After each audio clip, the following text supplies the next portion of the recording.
Hello YouTube family, welcome to or welcome back to my channel. If this is your first time here, my name is Sharita and welcome. And in today's video, we're diving into some really ultra feminine fragrances. So all of these I feel like really do say spring in the bottle. So if you're in the market for something that is unmistakably feminine and gorgeous and it's really going to put you in the mindset of warmer weather in springtime, then these do just that. So without further ado, let's go ahead and jump right into today's video. So the first fragrance that I want to talk about is actually a LATTAFA fragrance, and this is ATHEERI. I did not know what to expect when I got this. Looking at the notes, you know, some people said it seemed to be a dupe of Gucci Gorgeous Orchid, if I'm not mistaken, the one in the yellow. And that's funny because I had this travel since last year, and I said when spring, summer rolled back around, I really want to add a full bottle because this is absolutely a beautiful fragrance. However, I do remember it being a fragrance when I wore it. It was like, oh, this is so pretty, and you know, things like that. But baby, when I put on ATHEERI,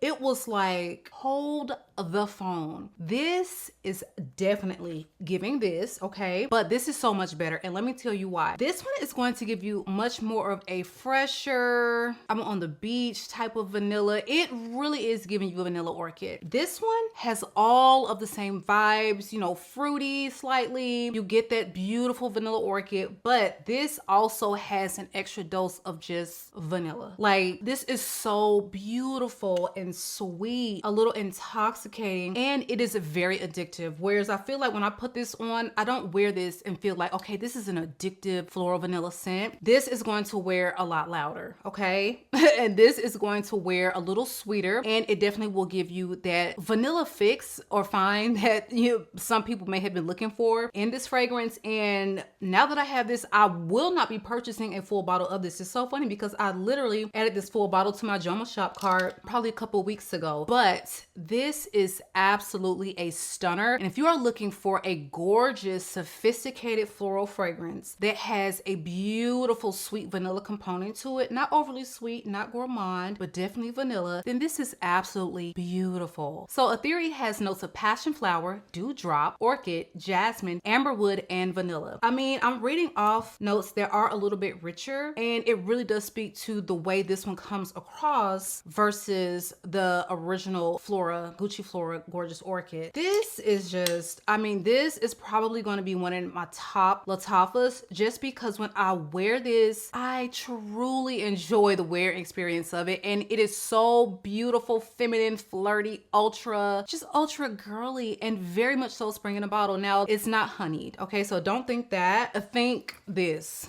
but better. That is how I can describe it. And if you have been in the market for something that is floral, that is vanilla, but not a gourmand, then this is absolutely what you need to check out. And it's not expensive. You can get this for under $50 for 100 ml, all right? So this is ATHEERI, and this is a latest release from the house of LATTAFA. Next is a gorgeous white floral that I have been ranting and raving about, but we're talking about ultra feminine. Honey, she had to go on the list. Ave Maria, one of the most exquisite, well executed gardenia fragrances. Like, if you love gardenia, I just don't understand how you can go wrong with this fragrance. It wears unique. It does wear gardenia, but it wears very unique because it does have some really unique components to it that I've never seen before, and that's exactly the way this scent shows up. Gardenia like I've never seen it done before. So Ave Maria features notes of dewy gardenia, raindrops, oakwood, cashmere, African neroli, merlot wine, Indonesian jasmine, sweet pear, and Napa leather. The leather in here, it is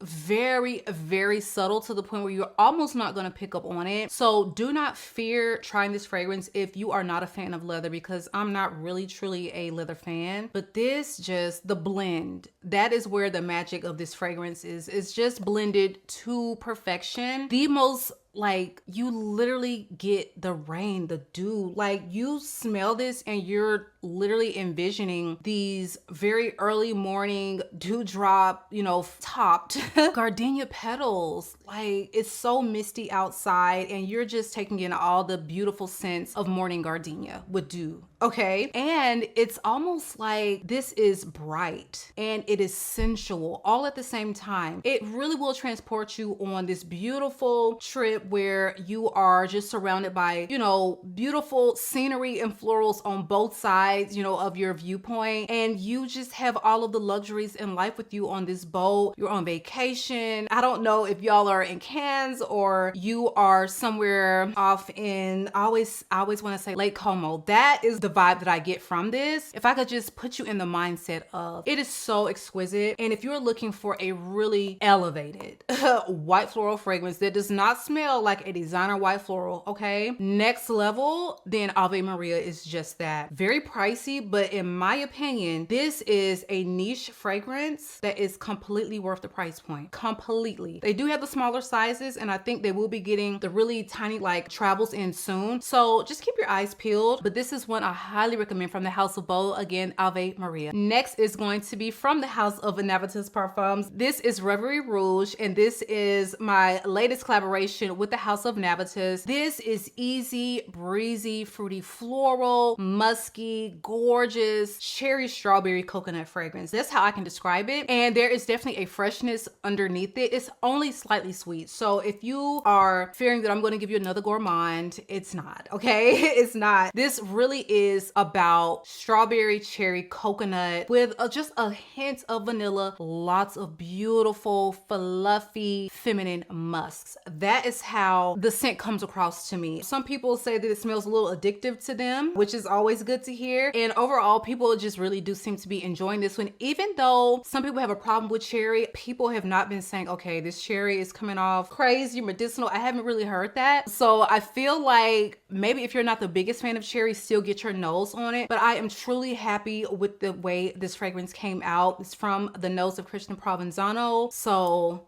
just absolutely exquisite. I almost feel like this is kind of what I thought and I wanted maraschino to be. I did not like that fragrance, okay? But this one just absolutely beautiful, feminine, fruity floral. Again, this one is Rey Rouge. This is a Neiman Marcus exclusive, and this is from the House of NAVITUS. Next up is a really gorgeous orange blossom neroli type of scent. So if you had been in the market for another one of those to add into your collection, I really do think you need to check out Feminine from the House of MICHALLEF. This is, I would say, probably the most elevated of the neroli orange blossoms that I own. This wears with a lot of presence.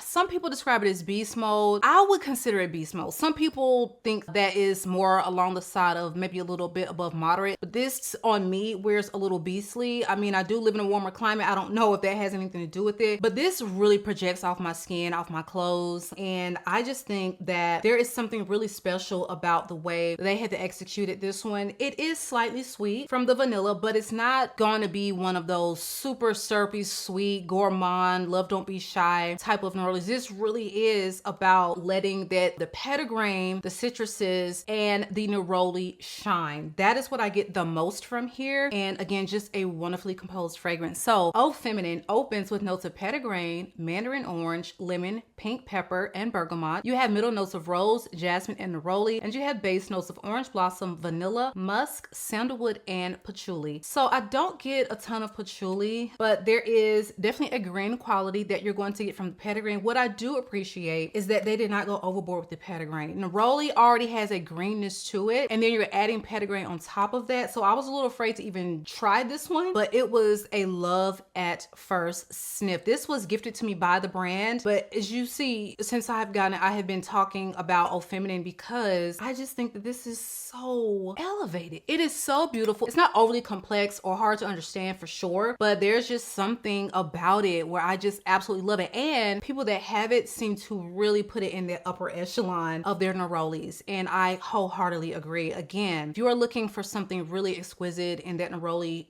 family, then please check out Feminine. This is from the House of MICHALLEF. Next is a really gorgeous powdery rose fragrance. So we're talking rose, we're talking powdery. But Guerlain, okay? Guerlain is a house that just knows how to get these fragrances right. So to me, Rose Cherie has to be one of the most beautiful powdery rose fragrances. And even though it is rose, it is powdery. I don't think this wears super mature, but you may think that. So if you automatically smell rose, if you automatically smell, you know, powdery, and you think old lady, grandma, 80 plus, then okay, maybe try it before you buy it. But me personally, I enjoy rose. I enjoy powdery fragrances. So this one was just a hit for me. And what I love about it is you almost get like this little almondy facet, because not only does it have the heliotrope, very well done heliotrope, because heliotrope can definitely go plasticky, especially on my skin. You also have that tonka bean. So this one has notes of Bulgarian rose, violet, heliotrope, musk, and tonka bean. Very simple, but so, oh my God, so beautifully executed. I cannot. This has to be one of the most stunning powdery rose fragrances like ever. There is definitely freshness, powdery, the most beautiful fleshy pink, like ethereal rose that you can imagine. That is how this comes across to me. And again, people that have Rose Cherie absolutely love her. So if you've been in the market for a truly feminine, like this is not giving unisex in any way, truly a light, airy, ethereal rose, then that is exactly what you're going to get from Rose Cherie. Again, this one is from the Arts and Materials line of Guerlain. Next on the list is from the house of Argos. This is criminally underrated from the brand. I know a lot of their unisex, or more masculine leaning fragrances really get a lot of hype, but Perfume is one to not sleep on, okay? This is all about really gorgeous, citrusy, powdery vanilla. Now, I've got a lot of citrus gourmands. I've got a lot of vanilla, citrus vanilla, like that type of thing, but I don't have anything that really has like this powdery facet to it. There's a lot of other notes going on in here, but that is really what it's about. It also is a little addictive because you've got that vanilla and you have this amber in the mid, and this really does wear with a effervescence, a brightness, almost aldehydic. They don't list aldehydes in this fragrance, but this wears very aldehyde, like aldehyde, maybe because of the way they have carried out the citrus with the lily of the valley. I don't know, but if you love lavender, vanilla, citrus, like please get your nose on this. It is so beautiful. Beautiful vanilla powder fragrance, seriously. So this one opens with Moroccan lemon, bergamot, violet leaf, orange blossom, ginger. You have middle notes of iris, lavender, pink pepper, lily of the valley, jasmine, and Bulgarian rose. And you have base notes of vanilla, tonka bean, white musk, amber, ylang ylang, and sandalwood. So you do have something that has a lot of notes. It sounds really complex, and it really does wear with a level of complexity, which a lot of their fragrances do if you're familiar with the house of Argos. But I mean, you are going to feel like your most beautiful, feminine, powdery vanilla self, like I said, with these touches of lavender, citrus, vanilla. And I don't have anything else in my collection like this. So if you've been looking for something a little unique, but very feminine with those, facets that I mentioned, please check this out. And it's just such a stunner, especially for this time of year, you guys. Again, this one is Perfume from the house of Argos. Next on the list is from the house of FLEUR, and this is Rose Whip. Now, this is a really gorgeous rose fragrance that wears with a spicy, ambery quality, but neither one of those components are overdone. So I just feel like this is going to be a sexy rose that you can wear all year, and it is going to be perfect for this time of year because you've got enough going on to where it's not going to seem like this super bright, fresh fragrance, something you would relegate to summer. And the fruity aspect of it really does make me feel like I'm right there in the mode of springtime. So you have a really gorgeous pink pepper and black currant in the opening. You have rose, nutmeg, and osmanthus in the mid, and you have a base of cashmere wood, amber, and musk. Now, I have had this when it was released, maybe like a month ago. It has gotten better even since then. The ambery quality is really starting to like kick in with this, so it wears a little sweeter than when I got it, because when I first got this, it wore with just a little bit more freshness. But this is truly giving like rose, black currant, nutmeg, and amber.